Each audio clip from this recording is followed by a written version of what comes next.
Hello, my friends. This is Chaplain Rick with Corporate Chaplains of America. So happy that you're tuning in and watching this segment, this video.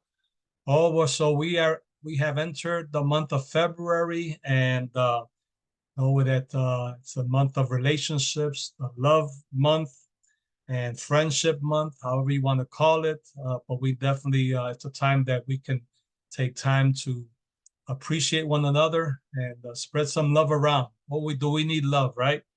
What the world needs now is love, sweet love. My goodness, with all the stuff that's going on. But I know that last week we started talking about that I use. I've read this book called From the Five Love Languages, maybe Five Love Languages. Maybe you have read it or heard about it by Dr. Gary Chapman, great author, well, best-selling book, been around for a while. But he speaks about five love languages, but he made a book also about the five love languages of appreciation in the workplace. Five love language appreciation in the workplace. And I started last week talking about words of affirmation, how important it is that we verbalize and we appreciate one another and appreciate your employees, appreciate your manager by sending a text or a call or just taking time to acknowledge the excellent work or what people are doing and people have how they've influenced or affected your life. And so it's very important that we take time to speak that, verbalize that. And also, I was reflecting now on the second love language is a quality time. Quality time. That's what I'm going to talk about today in this next few minutes. Hope this is will bless you, and please know that I'll put this on my YouTube channel and I'll send this out as well to my different companies that I serve. And please, you're watching during your coffee time and coffee break with Chaplain Rick. And thank you again for watching and listening. Now, quality time. I read here where there was a case study, a case situation, and it's very learn something from this. The name was Jason. Jason is the office manager in a multiple doctor outpatient clinic. Now, Jason is in charge of the administrative aspects of staffing, billing, and facility-based issues. There's a group of 10 doctors and one leading doctor, their managing doctor, in addition to several nurses and other support personnel. So Jason has his handfuls. He does quite a bit as the administrator of this office. Jason knows that Dr. Schultz juggles a busy practice. Dr. Schultz is a very busy man. Uh, but Jason greatly valued the time that she took each week to meet with him to go over his issues and concerns. Jason reported to us, I know Dr. Schultz is really busy, but she always, listen to this, she always makes the time to meet with me virtually every week. This means a lot to Jason, okay? If she didn't, I know I would feel out of the loop and that the things I do really don't matter to her. Clearly, Dr. Schultz's investment of time is paying huge dividends, all right, by keeping Jason motivated. It means a lot, okay? It means a lot. Think about this. When that's the love language of quality time. See, by quality time, I mean giving the person, giving the person your focused attention, how important that is. We're not talking about simply being in a physical proximity to another person. Many of us work closely with colleagues all day long. But at the end of the day, can we honestly say, I did not, I did not have any quality time with any of my colleagues today? I mean, is that what at the end of the day, though you work surrounded with people, but did you spend quality time with your colleagues in that day? Like words of affirmation, the appreciation language of quality time also has many dialects. One of the most common dialects is that quality conversation, empathetic dialogue, where two individuals are sharing their thoughts, feelings, and desires in a friendly, uninterrupted context. See, quality conversations is quite different from appreciation language of words of affirmation.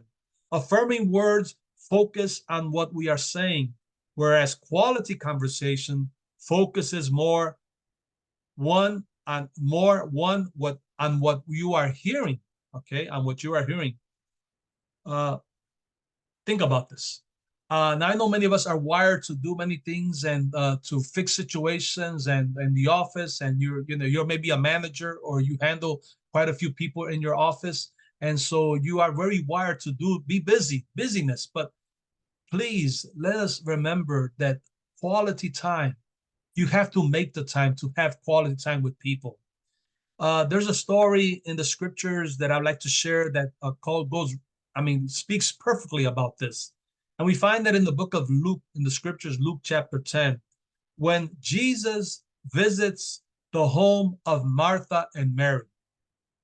Jesus has stopped there in Bethany to would spend some time there and visit the home of Martha and Mary. Now, look what happens. Martha was so busy and distracted, it says the scriptures, preparing the meal for Jesus and the company. But Mary, the other side, Mary left everything else behind just to sit at this moment to sit at the feet of Jesus, the Lord's feet, and to listen. See, Mary chose quality time, undivided attention, wanted to listen to every word that the master, that Jesus had to say. See, Jesus focused a lot on quality time. He shared meals with his disciples and took long trips with his disciples. I'm pretty sure those were very quality. He made it a point to spend some quality time with his disciples, teaching them and showing them and modeling to them what it was that he was doing and what he wanted them to do in the future. Even after the resurrection, quality time is still shown by Jesus saying, I want to send you the Holy Spirit that's going to be with you every day. The ultimate gift of quality time is sending his Holy Spirit for us to live with us. Now, my friends, can I give you today some tips that you can be better at speaking the quality time love language in the workplace, in the marketplace? Number one, very simple. Number one, maintaining eye contact when you're talking to somebody. Now, when someone's speaking to me, I don't want to be looking at the ceiling or looking down at the floor or, engaged in my phone, watching the screen, watching my texts and whatever it is, messages, or, that is, I'm not acknowledging that moment is quality time with that individual if I'm being distracted by all the other things that's calling for my attention. Maintain eye contact when you're speaking to somebody. That's very important. How about this? Number two, don't do other things while you are listening. Don't, now I know we want to be multitask, and many of us are very good at multitasking. We do a couple things at the same time. We could do three things at the same time. But when someone has to speak to us, or we need to make time to speak to somebody and listen intently to what they have to say, it's important that we are not preoccupied with other things going on at that moment. So don't do other things while you are listening to that person. Okay. If you cannot give them that quality time, and then let them know, let that person know, you know what you have to say to me is very important, but at this time I cannot give you the time that you deserve. But let us set a time later on during the day, 5 minutes, 10 minutes. I'll come by the office. I'll come by your desk, and I'll give you. You'll have my undivided attention at that time. All right, that's better than just making it feel like what he's saying to you or she's saying to you is not important to you. All right. Number three, listen for feelings. As the conversation, maybe there's a lot of feelings attached to that. It's emotionally they're saddened by what they're saying to you, or it's a moment of that they're grieving something, or something is going on that you feel that not only are they speaking to, but there's a lot of feelings involved in the conversation. And well, acknowledge that you are perceiving what they're trying to tell you. I perceive that you are sad by what you're telling me. Is that true? You know, I perceive that this has been very hurtful for you. Okay, and then you acknowledge their feelings as well. Number four, about this, affirm their feelings, even if you disagree with the conclusions. We are emotional creatures, okay? To ignore emotions is to ignore a significant part of humanity, okay? So affirm their feelings. Affirm, even if you don't really agree with those feelings, but affirm them, you know, because they're important to that person. Number five is this: observe body language when they're speaking to you. Maybe their demeanor is changing, or their body language, or you know, it's like they're maybe angry about what they're going through. But observe their body language, you know, and acknowledge that and says, you know, I see that this is, you know, has really it's really bothering you. But observe body language as they're speaking to you. Okay, because many times communication has body language communicates a lot to the person. And number six, how about this? Resist the impulse to interrupt when they're talking to you. Now we're listening, but we have an answer to what we want to say. You know, recent research shows that the average person listens for only 17 seconds before they interrupt and give their own ideas. If I've given you my undivided attention, I will refrain from interrupting you. My goal is to discover your thoughts and feelings. My objective is not to defend myself or to set you straight. It is to, how can I understand you better? All right? How can I understand you?